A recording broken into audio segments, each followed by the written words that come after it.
Baik, Assalamualaikum warahmatullahi wabarakatuh. Tabi pun. Halo pemirsa TVRI Lampung dimanapun Anda berada. Senang sekali rasanya saya Taskia Azizah dapat kembali hadir menjumpai Anda tentunya dalam program Dialog Sudut Pandang. Pemirsa, media massa hadir menjadi wadah demokrasi agar kontestasi politik berjalan dengan lancar. Namun justru kenyataannya tantangan arus globalisasi malah mengusik jalannya fungsi dari media itu sendiri. Dan dampaknya kini perang kata mewarnai media dalam panggung pilkada di tahun ini. Dan untuk membahas seperti apa tantangan dan juga penggunaan dari media saat ini, dalam episode Sudut Pandang kali ini kita akan berbincang-bincang mengenai bijak bermedia dalam pilkada. Bersama dengan dua orang narasumber yang telah hadir di studio TVRI Lampung, saya akan menyapa terlebih dahulu. Yang pertama ada pengamat komunikasi, yakni Bapak Dr. Andi Kori Wardani, MSI. Saya akan menyapa terlebih dahulu. Assalamualaikum Pak Andi Kori. Bagaimana kabarnya Pak Andi? Alhamdulillah sehat. Sehat ya Pak ya. Terima kasih Pak Andi telah menyempatkan hadir di studio TVRI Lampung. Dan narasumber kita yang kedua ada komisioner dari KPID Provinsi Lampung, yakni ada Kak Nisa Ulfitri Mardani Syihab MHum. Saya akan menyapa terlebih dahulu. Assalamualaikum Kak Nisa. Waalaikumsalam warahmatullahi wabarakatuh. Bagaimana kabarnya Kak Nisa? Alhamdulillah baik. Alhamdulillah baik ya Kak. Terima kasih Kak Nisa telah menyempatkan hadir di tengah-tengah kesibukannya hari ini. Sama-sama dengan senang hati. Baik, berkenaan dengan tema kita bijak bermedia selama pilkada tahun ini. Mungkin kita ingin mengilas balik tentang dari media itu sendiri ya. Berbicara tentang media baru, ini salah satunya kan adalah internet ya Pak Andi. Di mana internet ini saat ini sudah digunakan sebanyak 240 juta orang di Indonesia tahun 2024 ini. Dan angkanya untuk pengguna media sosial sendiri sudah sebanyak 73,7% dari total populasi yang ada di Indonesia. Ini kan angka yang sangat fantastis ya Pak Andi. Bagaimana Bapak mengamati fenomena ini sebagai dampak positif maupun negatifnya Pak Andi? Iya, memang pertumbuhan internet ya di Indonesia ini cukup tinggi ya. Sebenarnya bukan cukup tinggi, sangat tinggi ya. Kalau kita lihat itu yang tadi bahwa penggunanya sudah hampir 73% dari populasi ya. Nah, persoalannya ini menjadi hal yang perlu kita carikan ya solusinya ya. Kenapa dengan pertumbuhan yang tinggi itu justru ya kita masih banyak mengalami problem-problem atau masalah-masalah ya ketika menggunakan medsos ya. Nah, kalau saya perhatikan ya peningkatan pertumbuhan pengguna internet di Indonesia itu tidak seimbang ya, atau tidak bisa kita lihat di dalam bagaimana mereka itu punya literasi. Okay. Artinya peningkatan level literasi media dan kemampuan berpikir kritisnya itu tidak seimbang dengan pertumbuhan internet yang tinggi. Nah, ini menjadi problem ya di kita itu. Mungkin itu yang kelihatan menonjol begitu. Oke, baik. Artinya dampak dari tingginya angka mungkin peningkatan dari pengguna media sosial ataupun internet itu tadi tidak dibarengi dengan tingkat tingginya literasi digital masyarakat ya. Akibatnya ini ada problem di dalamnya. Baik, kalau dari Pak Andi sendiri melihat problemnya seperti apa saat ini? Ya, jadi karena peningkatan level literasi medianya itu tidak tinggi juga, ya akibatnya banyak di kita hanya bisa menggunakan internet tanpa tahu bagaimana etikanya, bagaimana aturannya, bagaimana agar nyaman ya berselancar gitu kan. Nah, ini juga dibarengan juga dengan kemampuan ya daya kritis yang kurang gitu. Sehingga mudah percaya ya terhadap informasi-informasi maupun berita-berita yang sebenarnya itu belum tentu kebenarannya ya. Itu yang mungkin timbul mungkin persepsi masyarakat terlalu percaya dengan apa yang diserap saat itu juga ya Pak ya. Oke, baik kalau begitu Pak Andi. Kemudian Kak Nisa ingin menanggapi bagaimana melihat dampak dari tingginya angka penggunaan media saat ini. Ya baik, Sama seperti yang tadi sudah dijabarkan oleh Pak Andi ya, saya setuju bahwa di satu sisi memang hebat ya, populasi yang memakai media sosial itu sangat tinggi. Dan karena memang sangat friendly, user friendly ya, dia sangat mudah digunakan, jadi orang itu menggunakan itu tanpa harus belajar banyak. Nah, seperti yang tadi sudah Pak Andi sampaikan, masalahnya adalah itu tidak diiringi oleh literasi yang baik. Ya, orang mengkonsumsi itu sebagai sebuah makanan, dalam tanda kutip itu konsumsi, tapi pencernaannya gitu ya nggak bisa mencerna dengan baik. Dia nggak memiliki literasi yang cukup ya, atau kebijakan yang baik gitu ya untuk mencerna mana informasi yang baik, mana yang bukan, mana yang bermanfaat, mana yang enggak. Nah, kemudian sisi negatif lain adalah kalau dulu memang ya sisi positifnya itu kita bisa mengakses informasi secara cepat dan dari mana saja. Mungkin kalau dulu kita nungguin berita, kita harus mantengin TV di jam sekian ya, pagi, siang atau malamnya gitu ya, atau kalau mau cari berita nungguin koran pagi-pagi gitu ya.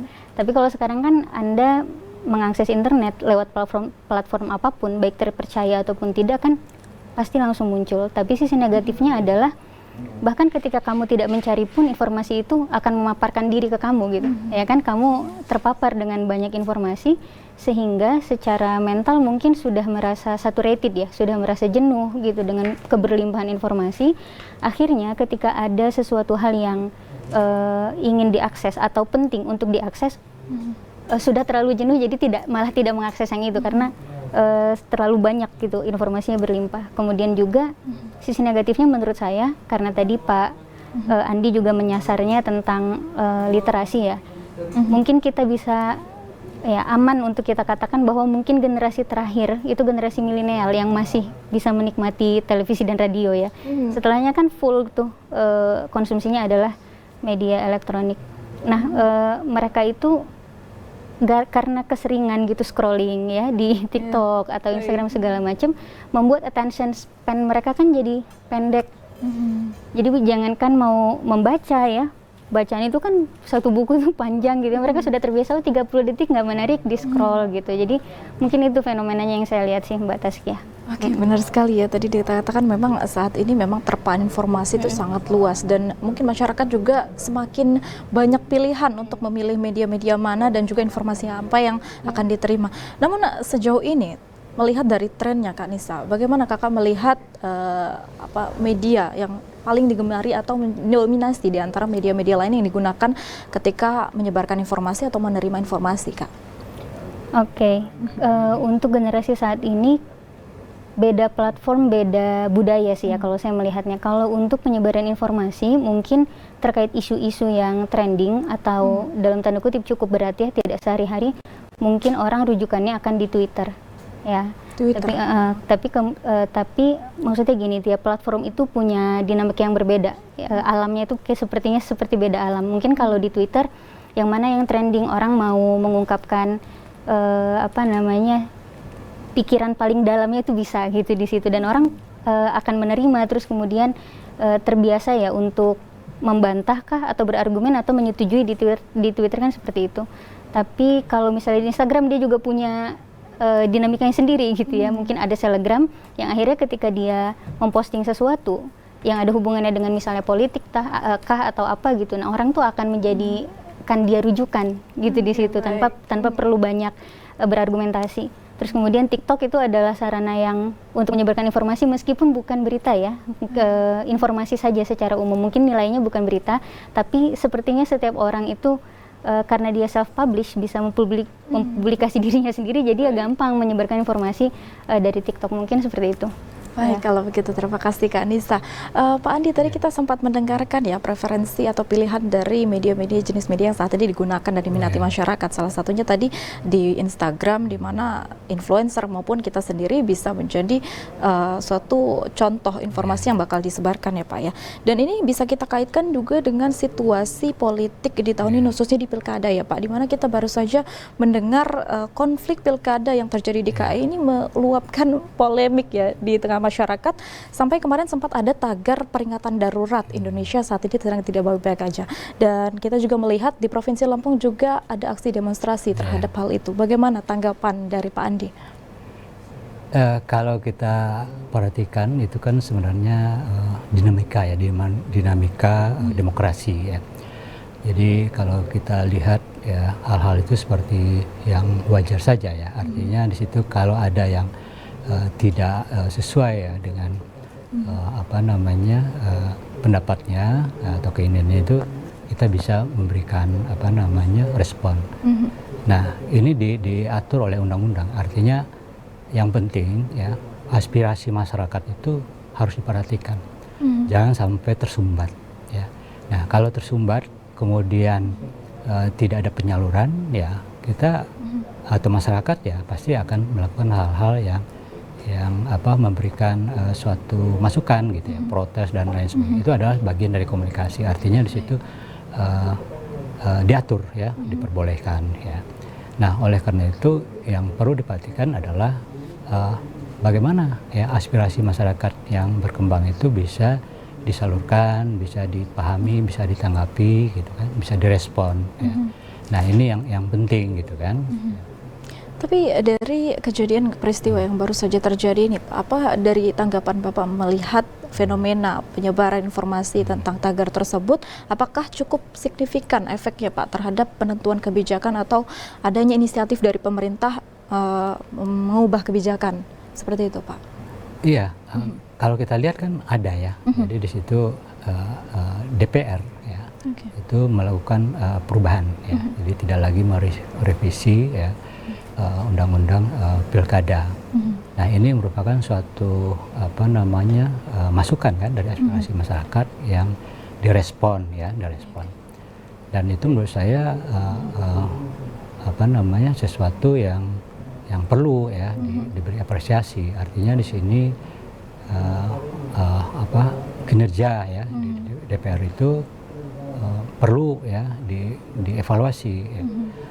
Bagaimana supaya sesuai dengan prosedur yang ada ya, jangan sampai kemarin itu kan banyak yang mengatakan kok dengan hitungan jam sudah benar sekali ada keputusan ya. Hal seperti itu kan membuat masyarakat mengurangi kredibilitasnya terhadap anggota dewan. Benar sekali. Baik, kalau begitu terima kasih Pak Andi. Selanjutkan ke Kak Nisa. Tadi Pak Andi sempat menyinggung soal adanya itu adalah suatu bentuk ya demokrasi ya di negara kita, di mana polemik politik ini ketika terjadi tentunya adanya reaksi, yaitu suatu bentuk aksi demonstrasi, salah satunya itu sebagai bentuk demokrasi. Nah, seperti apa Kak Nisa selaku dari KPI atau lembaga penyiaran ini sendiri mengamati tantangan media ketika menghadapi era demokrasi di mana ruang publik itu semakin terbuka, Kak? Oke, baik. Dalam konteks media elektronik ya, televisi dan radio, itu karena yang menjadi wewenang pengawasan KPID kan hanya 2 itu ya. Kami tidak memiliki kewenangan di media-media baru. Nah, untuk televisi dan radio, yang kami lihat itu, yang kami amati adalah tantangan bagi mereka itu karena beda ya tadi dengan media sosial yang sampai saat ini mungkin regulatornya belum pasti. Tapi kalau media elektronik, televisi dan radio itu kan di bawah pengawasan KPID menurut Undang-Undang Nomor 32 Tahun 2002 tentang penyiaran.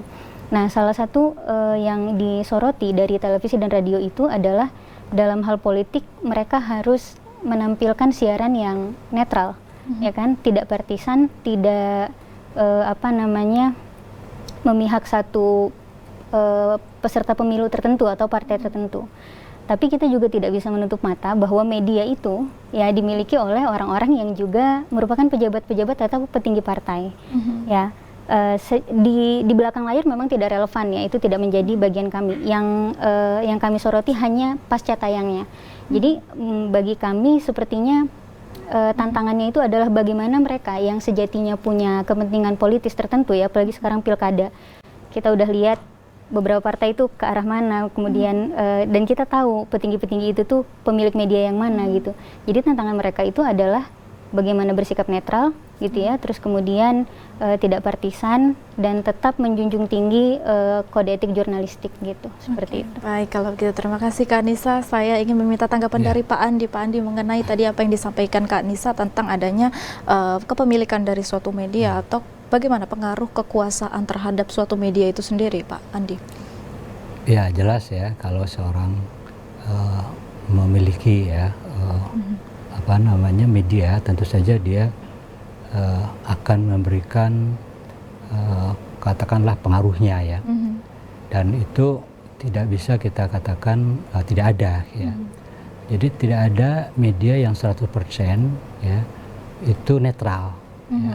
Dimanapun nggak ada 100% ya, mungkin 80%, 90% ada, tapi 100% nggak ada. Kenapa? Karena yang punya media itu adalah manusia, manusia yang punya kebutuhan, keinginan, dan itu bisa berbeda kan antara manusia yang satu dengan manusia yang lain. Jadi sebenarnya tidak ada objektif 100% itu nggak ada di dunia ini, nggak ada. Termasuk ya para politisi, dia mengatakan saya objektif atau media saya objektif, tidak ada. Ya, yang 100% loh ya. Ya. Nah, yang kita inginkan ya paling tidak ya 90%, 95 gitu ya. Karena namanya objektivitas itu kan berkaitan dengan apa namanya diri manusia yang punya keinginan, kebutuhan ya, yang itu ada di setiap manusia, berbeda-beda gitu. Baik, kalau begitu Pak Andi, artinya di sini Kak Nisa kan tadi sempat menyebutkan juga bahwa dimanapun media tetap harus menerapkan prinsip netralitas atau independensi. Tapi sejauh ini Kak, bagaimana mengapatinya apabila dari media itu sendiri tentunya punya angle yang berbeda dan juga punya preferensi yang berbeda dalam menyampaikan sebuah informasi gitu. Terutama para jurnalis tentunya juga punya preferensi yang berbeda setiap orangnya. Seperti apa Kak Nisa tanggapannya? Oke, baik. Kalau masalah angle yang berbeda, sebenarnya kan secara kaidah jurnalistik tuh sah-sah saja. Angle itu kan hanya apa sih yang mau ditampilkan lebih terang dibanding yang lain ya. Lampu sorot itu diarahin kemana atau mau diarahkan kemana nih, misalnya fenomena ini atau berita ini. Jadi kalau secara angle menurut saya itu sah-sah aja. Yang tidak diperkenankan itu apabila misalnya dalam konteks politik ya, sekarang kan sedang pilkada. Misalnya satu lembaga penyiaran itu memberikan porsi berita misalnya gitu ya.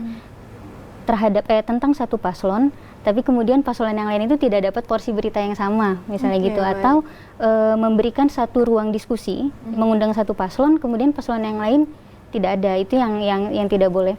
Nah, kemudian misalnya peserta pemilu ada berapa, tiap-tiapnya itu kan diberikan slot untuk durasi iklan. Nah, kemudian durasi iklannya tidak sama, gitu. Tapi kalau kita melihat kasus ke belakang, dari pengalaman komisioner KPID di periode yang lalu sebelum saya ada, itu pengalaman dari para senior itu adalah menemukan lembaga penyiaran yang di situ menyiarkan pasangan tertentu lebih banyak ya, atau lebih berat gitu ya dibanding pasangan yang lain, kemudian dipanggil nih oleh KPID untuk minta klarifikasi.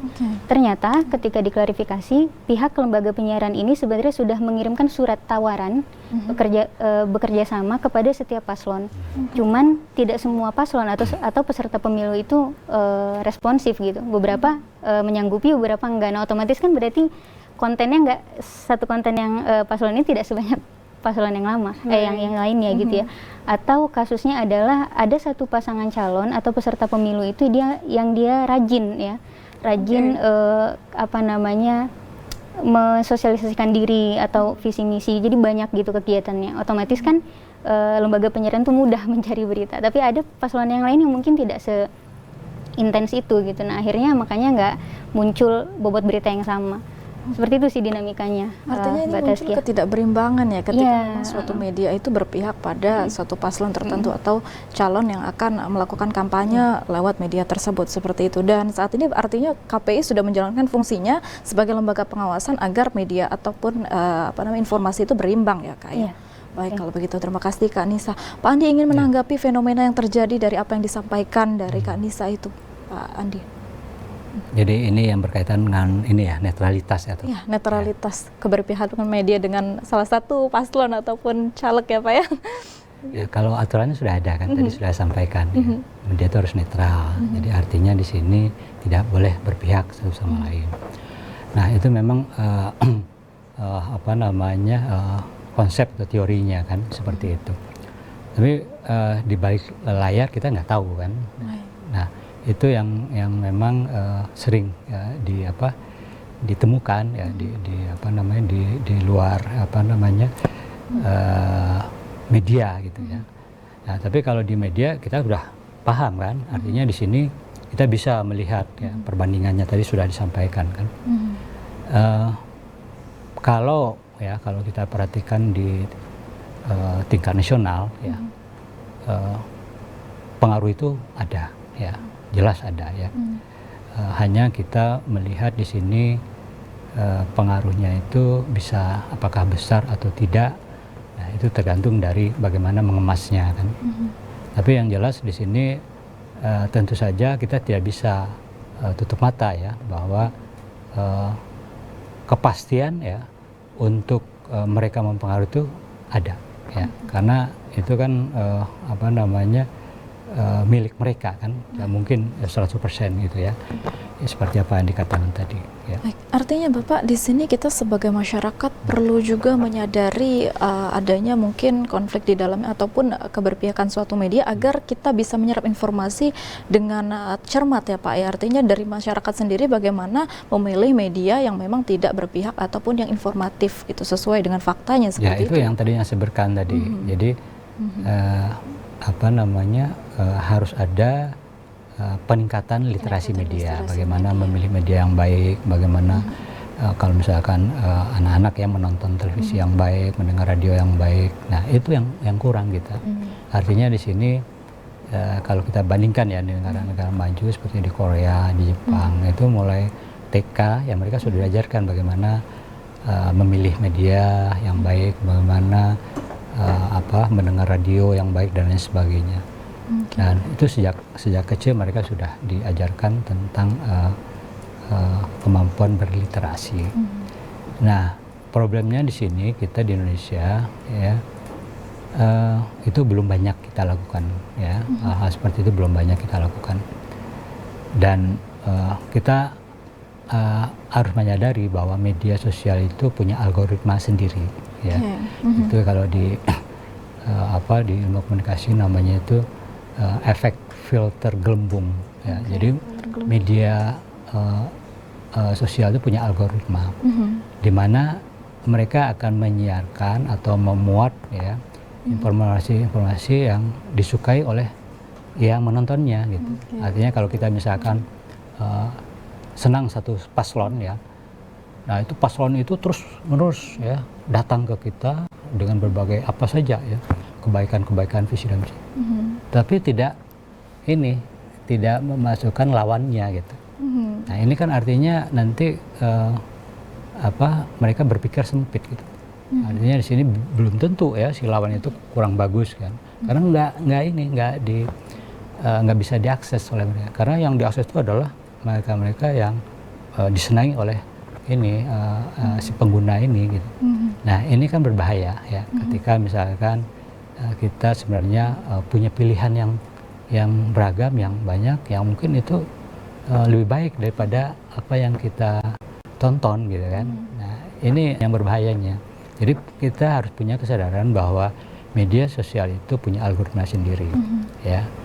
Nah, kemudian yang kedua ya, kita kan sekarang itu dalam fase post-truth ya, jadi pasca kebenaran ya. Jadi orang lebih percaya informasi dari fakta ya. Informasi itu lebih percaya, apalagi dari mereka yang sering di media sosial followernya banyak kan.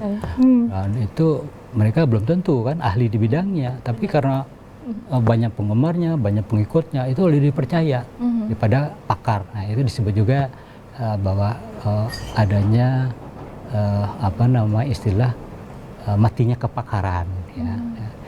Nah, ini yang terjadi ya saat sekarang ini ya. Informasi-informasi yang berupa fakta itu kadang-kadang tuh tidak dipercaya ya dibandingkan informasi yang lain gitu.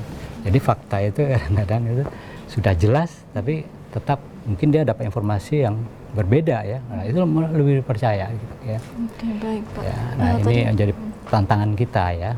Dan masyarakat banyak yang belum paham tentang hal seperti ini gitu. Nah, itu perlu literasi ya, Dan kita ingat ya hoax ya atau hate speech ya. Ujaran-ujaran kebencian itu tidak hanya mempengaruhi orang-orang yang tingkat pendidikannya rendah, tapi pendidikan tinggi juga. Pendidikan tinggi ada, juga justru ya, Pak ya. yang terpengaruh ya. Artinya di sini pendidikan bukan menjadi hal yang utama, tapi adalah wawasan kita, pengetahuan kita ya, tentang sesuatu itu lebih baik, lebih berguna ya untuk menghadapi ketidakbenaran, kebohongan. Anda ingat sendiri waktu pernah pimpinan partai ya, itu kan terpengaruh dengan hoax. Ya. Dia percaya, padahal itu sebenarnya tidak gitu kan. Ya, dan ini sesuatu yang kita lihat bahwa tidak hanya dialami oleh masyarakat biasa, tapi juga para petinggi. Di Pakistan dulu ada Menteri Pertahanan Pakistan ya, itu mengalami sesuatu hal yang tidak senang dia terhadap suatu negara lain. Ya, kemudian dia serang itu karena apa? Karena ada informasi ya tentang negara itu yang itu sebenarnya tidak benar gitu, hoax. Itu kan Menteri Pertahanan kan, artinya ya, orang-orang yang lebih tinggi. Baik Pak Andi, dari apa yang Bapak sampaikan tadi sempat menyinggung bagaimana artinya informasi yang beredar itu sangat luas sekali, terutama pada media sosial memang tidak terbendung. Ketika media sosial itu sendiri tidak menerapkan sesuai dengan yang pers lakukan artinya kan Pak. Nah kalau dari media sosial sendiri Kak Nisa, dalam saat ini kan kita menghadapi era konvergensi media di mana ada penggabungan media konvensional menjadi media digital dan juga peralihan dari media analog dan juga ke televisi media digital. Kalau dari media digital sendiri sebetulnya ada tidak etika bermedia yang diterapkan gitu untuk para media? Regulasi atau apa maksudnya? Regulasi ataupun etika yang berlaku. Kalau regulasi sampai hari ini mungkin yang menaungi media sosial itu mungkin hanya Undang-Undang ITE ya, Mbak Tazki ya. Kalau di luar negeri, di beberapa negara mungkin memang ada satu lembaga sendiri yang mirip dengan KPI ya, yang mengawasi media sosial. Tapi kalau kita di Indonesia sampai saat ini belum ke arah sana, masih dirancang di RUU penyiaran, tapi kita masih menunggu nanti akan ke arah mana tepatnya. Jadi hari ini media sosial itu adalah dalam tanda kutip tuh lembah belantara gitu ya, yang kita kekurangan regulasi di situ. Akhirnya kita bersandar kepada seperti yang tadi Pak Andi bilang berkali-kali, kecakapan kita sendiri dalam menggunakannya.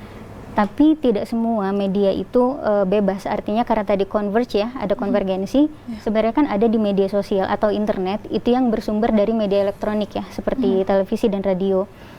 Kemudian juga ada yang tadinya media massa yang cetak gitu, misalnya koran atau tabloid, yang kemudian juga pindah atau dua ya, hibrid lah gitu ya, ada di internet. Nah, media-media ini meskipun di alam yang barunya ya, di internet ini belum ada regulasi, tapi karena mereka ngeling ya, terhubung dengan alam yang lama gitu ya, dengan wahana yang lama, maka mereka pasti tunduk. Kalau misalnya media elektronik kan berarti televisi dan radio tunduk di bawah undang-undang penyiaran dan pedomannya P3SPS ya, pedoman perilaku penyiaran dan standar program siaran. Kemudian mereka di bawah pengawasan KPI dan KPID. Nah, untuk media pers itu kan juga di bawah undang-undang pers dan di bawah pengawasan Dewan Pers. Jadi kalau misalnya kita mengatakan tidak ada regulasi ya atau etika gitu di dalam media sosial, kita bisa bilang bahwa kamu pun bisa memilih loh gitu. Dari media, dari internet yang kamu akses itu kamu bisa memilih media-media yang dia punya hubungan gitu ya, atau dia itu ngeling dengan alam atau wahana yang konvensionalnya gitu. Seperti itu Mbak Tazkia. Baik, artinya kita melihat di sini ada sisi positifnya ya, ketika memang sebuah media yang sebelumnya adalah media konvensional beralih ke digital, mereka bisa beradaptasi dan juga berkompetisi dengan media-media baru lainnya. Tapi di satu sisi kita juga harus selektif, di mana memang media yang menerapkan seperti aturan atau etika dalam pers itu yang di bawah Dewan Pers dan juga yang di penyiaran artinya di bawah dan diatur oleh KPI, seperti itu. Media yang memang dapat terverifikasi atau valid ya, seperti itu ya Kak ya. Artinya di sini kita melihat banyaknya media-media baru yang muncul dari media sosial tanpa punya latar belakang sebagai media di bawah lembaga pers ataupun dari KPI sendiri, itu punya kemungkinan besar informasi yang tidak sepatutnya untuk valid gitu, seperti itu ya Kak ya. Iya, sangat. Jadi kalau misalnya jurnalis sendiri, mereka kan terikat ya dengan kode etik. terus kemudian mereka itu juga punya himpunan profesi gitu ya, terus mereka dibawahi oleh Dewan Pers, dan juga ikatan profesi mereka itu kan sangat concern gitu ya untuk melatih para orang-orang di bidangnya itu agar paham gitu ya dengan kode etik jurnalistik. Kalau kita lihat media sosial itu kan fenomenanya adalah kamu tidak ada sensor sebelum kamu mempublikasi dirimu sendiri gitu. Baik. Kalau misalnya di televisi itu kan ada editornya misalnya, atau redaktur atau siapapun itu yang berwenang gitu ya sebelum hal itu tayang.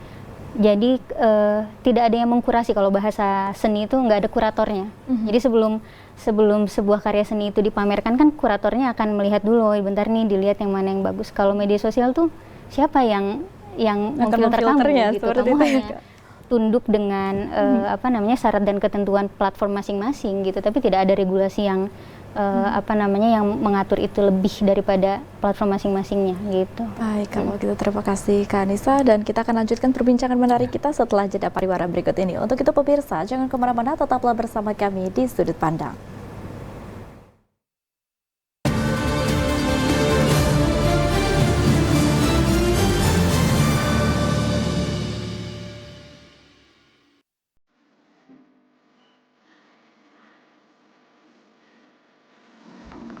Ibuku hebat. Tak cukup rasanya waktu untuk menceritakan semua tentangnya. Ibuku adalah segalanya. Walau terkadang suaranya terdengar keras, tapi bagiku itu adalah bentuk cintanya. Ibuku itu sedikit cerewet. Setiap pagi selalu saja menyuruhku buru-buru untuk bangun. Terkadang masih terasa ngantuk, tapi karena itu aku jadi nggak terlambat sekolah.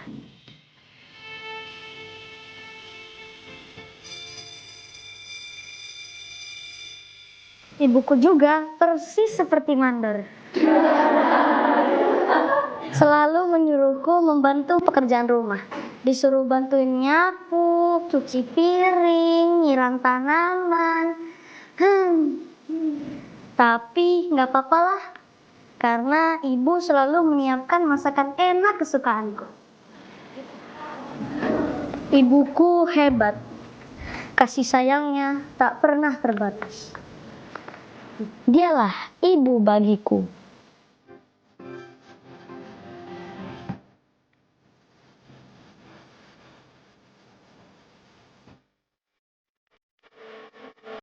Sayangilah ibumu selagi ia masih ada.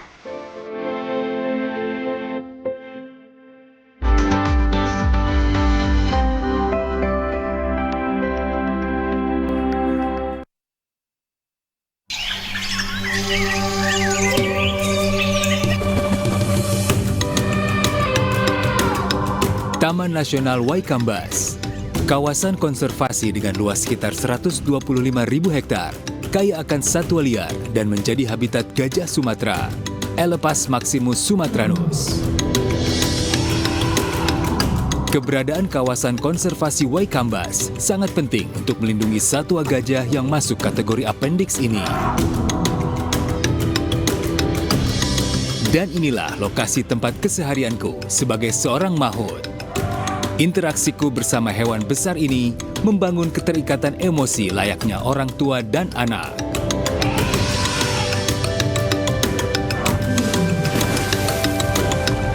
Gajah merupakan hewan sosial yang cerdas dan memiliki ingatan yang kuat. Hewan besar berbelalai panjang ini sangat peka dan berkomunikasi melalui sentuhan, penciuman, juga suara.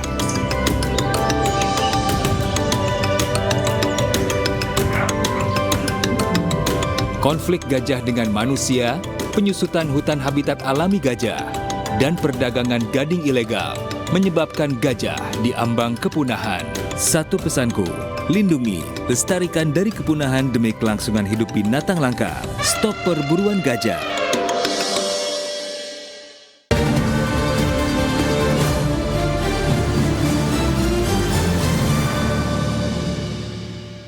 Baik, terima kasih pemirsa. Anda masih bergabung bersama kami di Sudut Pandang, masih bersama dengan saya Taskia Aziza dan Pak Andi Kori selaku pengamat komunikasi dan Ibu Nisa dari Komisi Penyiaran Indonesia Daerah Wilayah Provinsi Lampung. Dan kita kembali berbincang mengenai penggunaan media itu sendiri pada saat pilkada di tahun 2024 ini ya. Tadi menurut apa yang disampaikan Kak Nisa, mungkin kita dapat menarik ke arah saat ini kan Pak Andi ada yang namanya dalam dunia komunikasi citizen journalism ya Pak, di mana masyarakat itu tidak hanya sebagai penikmat informasi tapi juga pencipta atau produsen informasi sendiri. Nah, bagaimana Pak kita selaku masyarakat untuk memfilter kebenaran dari sebuah informasi yang beredar sangat masif saat ini Pak? Ya, kalau kita amati memang persoalannya adalah kita nggak cerdas. Okay. Cerdas dalam arti apa? Kritis ya di dalam menerima apa saja informasi ya. Nah, ini yang perlu diperhatikan betul ya, ditingkatkan bagaimana daya kritis kita itu. Nah, sebenarnya mudah. Sekarang itu kan banyak aplikasi ya. Misalkan cek data, kemudian apalagi di media-media lain itu dia punya, misalkan Kompas punya, Liputan 6 punya cek data. Fact checker ya Pak ya? Cek data atau cek fakta. Gitu. Jadi misalkan kita ragu nih, wah ini berita ini kayaknya nggak benar gitu. Coba dicek gitu kan. Ya, aplikasinya ada. Ya. Jadi daya kritis itu sebenarnya kita bisa lakukan ya. Kalau kita tidak mampu mencerna ya kita bisa menggunakan aplikasi dan lain sebagainya gitu.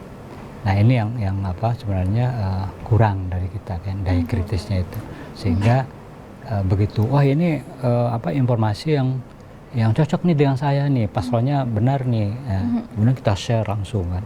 Makanya kampanye sharing ya, dulu ya, baru sharing, ya itu penting itu dikampanyekan gitu. Oke, baik Pak. Tapi kalau kita berkaca dari pemilu di awal tahun ini kan Pak, banyak sekali kemunculan buzzer-buzzer deh Pak ya. Khususnya ini kan sangat berpengaruh terhadap persepsi politik dari masyarakat sendiri. Dan ini tentu ada kaitannya dengan pilkada, khawatir nanti terjadi kembali. Bagaimana pandangan Pak Adi? Jadi kita nggak bisa menghindari ada buzzer-buzzer itu ya. Tapi yang penting gini, kita kalau memberikan informasi ya, atau mengatakanlah itu adalah kampanye hitam atau black campaign, itu tidak boleh ya. Artinya di situ Anda akan berhadapan dengan undang-undang ITE ya. Tapi kalau kampanye negatif ya silahkan aja ya. Negatif campaign itu biasa gitu ya. Jadi kalau misalkan kita ingin mengkritik ya pemerintah sekarang misalkan, oh ini di pemerintah daerah sekarang ini seperti ini ya, tingkat misalkan tingkat stuntingnya kok malah lebih tinggi ya, padahal kan harusnya tingkat nasional harus rendah misalkan gitu. Nah itu oke saja, itu artinya kampanye negatif ya, yang kampanye negatif ya, yang itu nggak jadi masalah gitu. Nah yang jadi problem itu kadang-kadang ya hal-hal yang berkaitan dengan ketidakbenaran, kampanye hitam ya, black campaign itu. Nah itu yang menjadi persoalan masalah, sehingga terjadilah konflik, terjadilah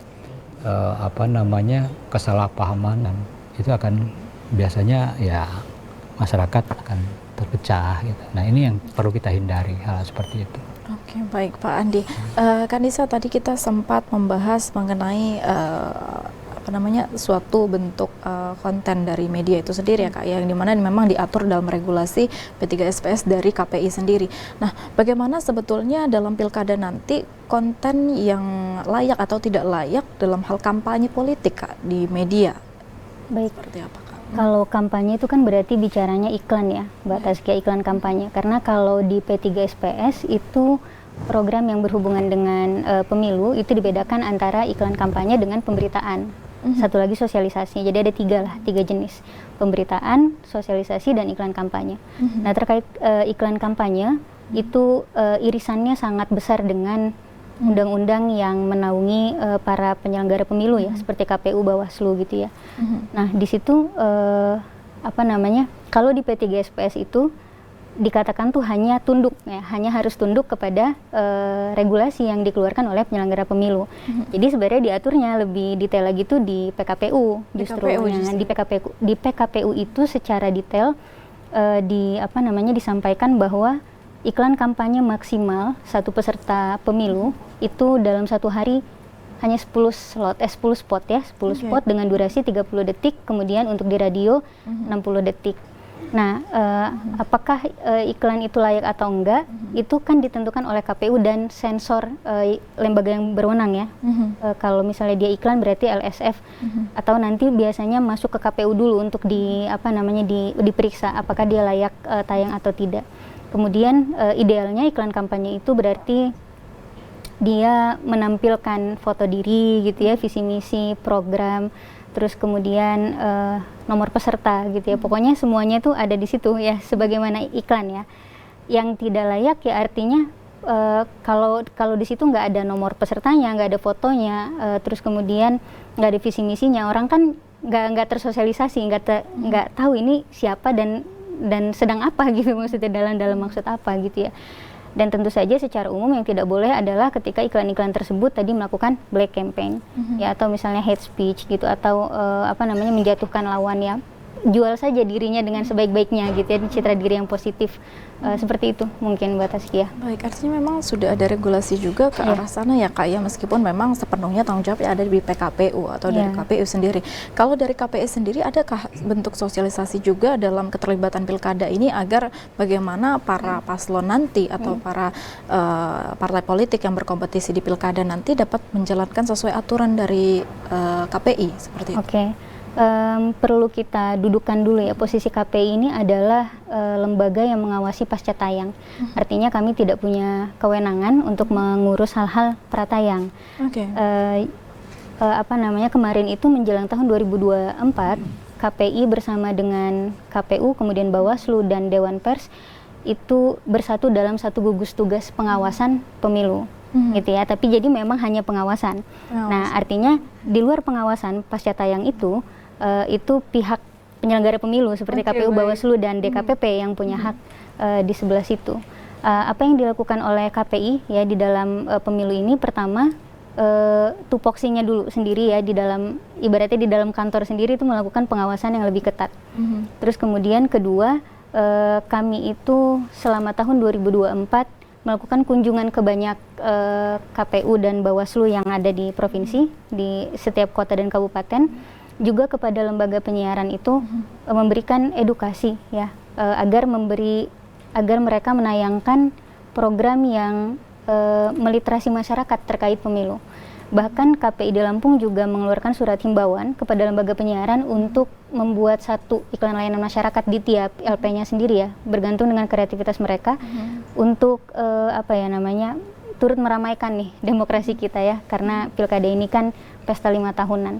Nah, jadi kami menghimbau agar lembaga penyiaran itu membuat iklan layanan masyarakat tentang pemilu yang bersih ya, yang sejuk, yang bermartabat gitu. Seperti itu Mbak Taskia. Baik, artinya kapasitas KPI di sini dalam rangka untuk pengawasan ya Kak, sedangkan untuk pencegahan sendiri ada di KPU dan jajarannya ketika menyelenggarakan pemilu itu sendiri. Dan tadi juga dalam rangka untuk pengawasan menerapkan sosialisasi kepada medianya Kak ya, tidak lagi turun ke masyarakat namun ke media sebagai penyelenggara informasi media tadi ya. Baik, Pak Andi, tadi kan kita sempat membahas tentang literasi media atau literasi digital memang sangat penting Pak. Seperti apa sih Pak cara meningkatkan penetrasi literasi media saat ini Pak? Ya, yang paling utama itu memang dari kecil ya. Kalau kita lihat anak-anak kita itu kan kebanyakan saat sekarang itu banyak lingkungannya adalah hal-hal yang berkaitan dengan media ya, terutama katakanlah media sosial gitu ya. Nah, itu sejak awal, sejak kecil kita harus tanamkan di situ ya, bahwa apa yang dilihat itu belum tentu sesuatu yang baik, sesuatu yang benar dan lain sebagainya. Nah, itu memang dari keluarga ya, dari keluarga, kemudian sekolah itu harus berperan penting, itu sekolah, kampus dan lain sebagainya. Jadi jangan sampai sudah dewasa ya, mahasiswa, nah baru diajarkan hal seperti itu kita telat itu. Jadi dari awal itu kita harus memang dari kecil gitu ya. Seperti negara-negara maju itu mereka dari kecil gitu. Karena anak-anak itu cepat ya memorinya itu untuk menangkap ya apa yang kita sampaikan. Jadi menurut saya itu yang pertama. Yang kedua, keterlibatannya jangan sampai bertumpu kepada lembaga-lembaga resmi ya.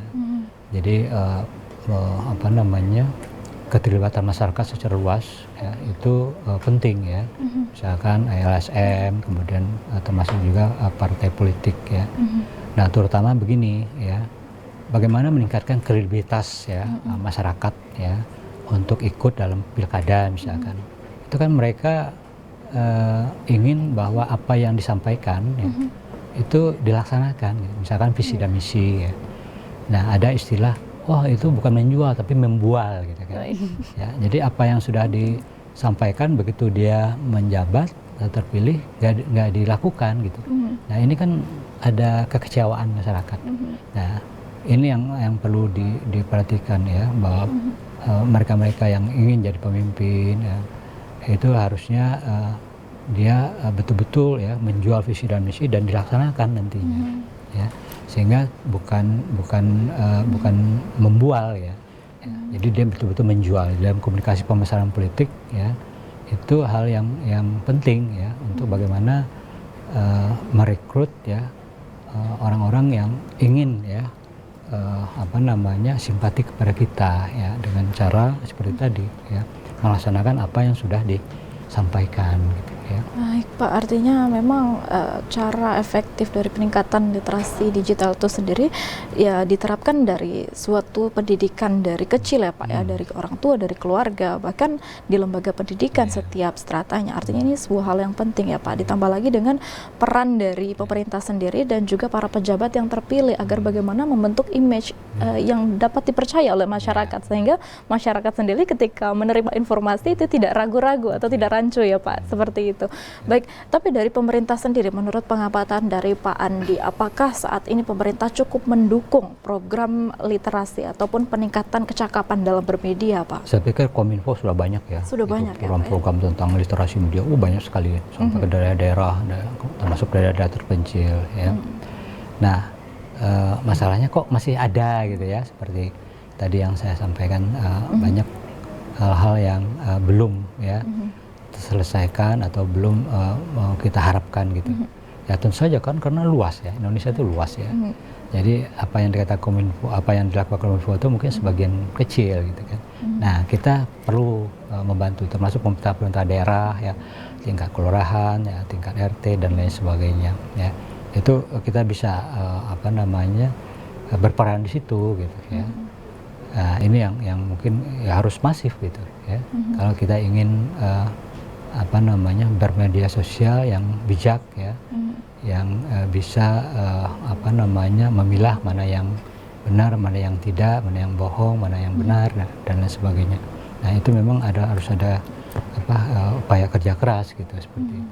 Baik, artinya sejauh ini dari pengamatan Pak Andi bahwa pemerintah juga sudah menjalankan untuk mendukung kecakapan media tadi melalui Kominfo juga, dan tentunya ini harapannya tidak hanya dari pemerintah tapi juga seluruh aspek ya, baik masyarakat juga dan juga yang lainnya seperti itu Pak Andi. Dan kita ke Kak Nisa. Kak Nisa, kalau KPI sendiri selaku Komisi Penyiaran Indonesia, apakah ada program khusus dalam meningkatkan kapasitas media itu sendiri? Bagaimana agar media itu juga bisa berimbang dan juga menjadi media yang dipercaya untuk masyarakat, Kak?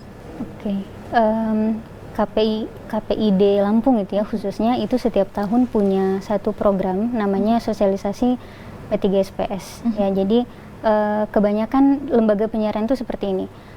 Untuk sumber daya manusianya sebagai presenter gitu ya, atau sebagai jurnalis itu pihak internal mereka sendiri punya apa namanya, sumber daya yang bisa memberikan pelatihan gitu terkait itu ya.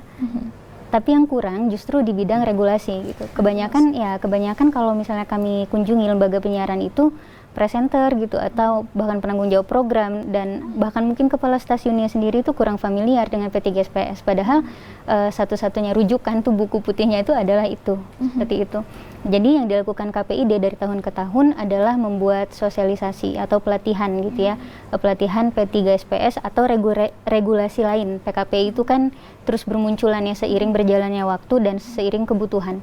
Nah, cuman sampai saat ini pedoman utamanya itu adalah P3SPS. Jadi biasanya dalam setahun kami mengirimkan surat undangan ke seluruh lembaga penyiaran baik televisi maupun radio yang ada di Provinsi Lampung untuk mengirimkan misalnya 2 utusan lah gitu ya, untuk kami berikan sosialisasi gitu tentang P3SPS, di samping juga terkait regulasi yang regulasi lainnya, karena KPI sendiri itu memang dia bukan lembaga profesi, Mbak Taskia. Memang dia memang kedudukannya itu adalah mengawasi gitu. Jadi concernnya adalah di bidang itu, bagaimana regulasi yang ada itu bisa dipatuhi oleh lembaga penyiaran, karena kan secara filosofis lembaga penyiaran ini ya, televisi dan radio menggunakan spektrum frekuensi radio dan itu merupakan ranah publik. Ya, artinya dalam undang-undang itu kan amanahnya dimanfaatkan sebesar-besarnya untuk publik, bukan untuk kepentingan pribadi gitu.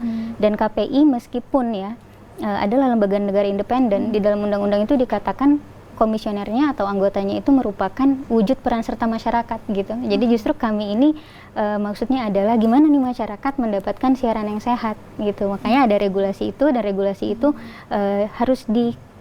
harus dipatuhi ya, dijadikan pedoman oleh lembaga penyiaran, seperti itu. Baik, Kak, berbicara tentang pedoman dan regulasi yang memang diberlakukan baik itu media televisi dan juga media radio.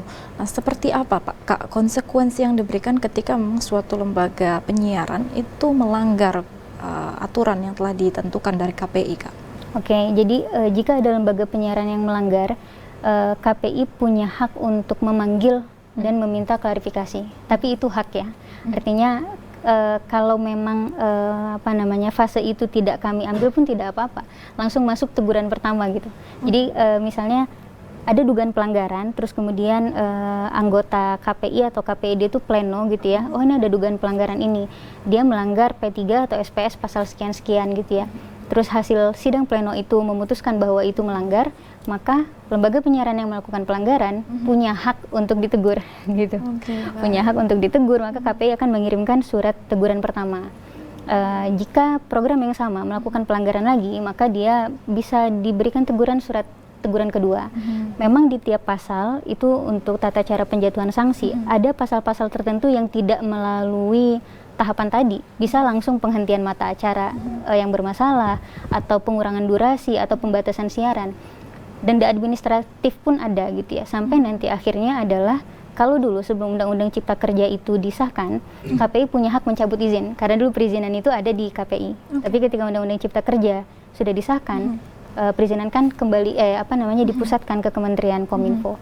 Maka hasil finalnya adalah KPI memberikan rekomendasi pencabutan izin kepada Kementerian Kominfo, seperti itu. Oke, baik, sekali dari peran KPI itu sendiri. Tapi jika kita kaitkan dengan kondisi pilkada di tahun ini ya Kak Nisa, apakah mungkin dari tahun-tahun sebelumnya ketika pilkada berlangsung ada kondisi di mana salah satu media berpihak kepada paslon tertentu dan ini menyebabkan KPI harus melayangkan surat surat ataupun sampai ke surat rekomendasi tadi gitu, seperti apa Kak? Oke, jadi dari pengalaman periode lalu ya, sebelum saya itu ada pengalaman satu lembaga penyiaran itu dalam ketika menyiarkan program tentang talk show gitu ya dengan salah satu peserta pemilu.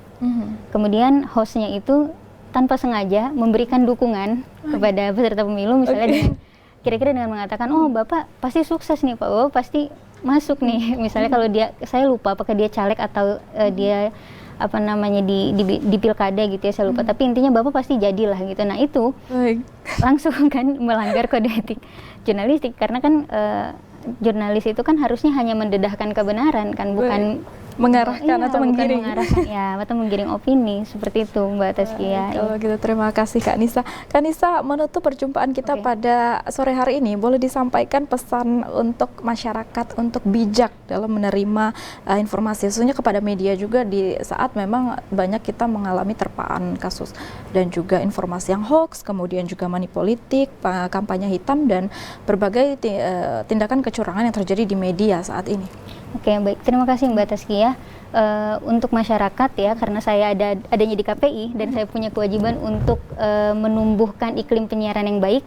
Jadi saya menghimbau kepada masyarakat untuk menjadikan televisi dan radio sebagai salah satu sumber terpercaya dalam mencari informasi, karena dua media ini di bawah pengawasan regulasi ya, dan saya menghimbau agar masyarakat bijak bermedia, menjadikan produk-produk atau produk jurnalistik yang dikeluarkan oleh televisi dan radio itu sebagai sumber rujukan.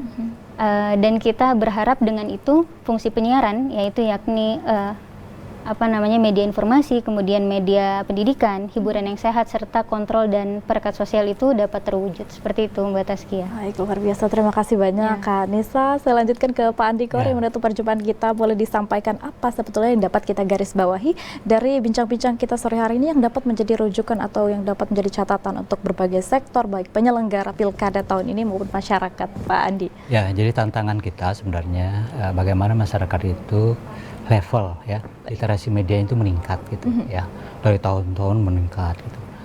Nah kemudian yang kedua ya itu tadi kemampuan daya kritis ya. Kemampuan daya kritis ya ketika menerima informasi itu harus meningkat juga gitu ya. Nah kesemuanya itu memang perlu perlu diusahakan seperti itu ya, diusahakan seperti itu. Paling tidak kalau kita tidak bisa meningkatkan daya kritis kita dengan secara alami, tapi kita bisa melalui aplikasi misalkan cek fakta, cek data, itu ada semuanya ya. Jadi sebenarnya ada keinginan nggak untuk itu ya. Jadi tergantung dari keinginan kita untuk apakah kita ingin meningkatkan daya kritis kita, meningkatkan literasi media. Itu banyak sekarang aplikasi, banyak sekarang informasi-informasi ya, yang sebenarnya bisa kita pelajari gitu kan. Dan itu menurut saya yang perlu ya dilakukan ya. Dan yang tadi saya sebutkan juga kampanye terus ya tentang bagaimana kita harus sharing dulu sebelum saring dulu sebelum sharing gitu. Itu paling tidak kita bisa menekan gitu ya. Kita tidak langsung menyebarkan ya, tapi paling tidak kita sudah punya rem lah gitu. Ini apakah baik apa tidak untuk orang lain, apakah orang itu nanti marah atau tidak. Itu sebenarnya dari kontrol diri itu yang penting. Baik, kata kuncinya tadi saring dulu sebelum sharing ya Pak ya. Baik, terima kasih Pak Andikori Wardani MSI, Pak Dr. Andikori Wardani MSI selaku pengamat komunikasi yang telah menyempatkan hadir dan juga hadir dalam studio saat ini.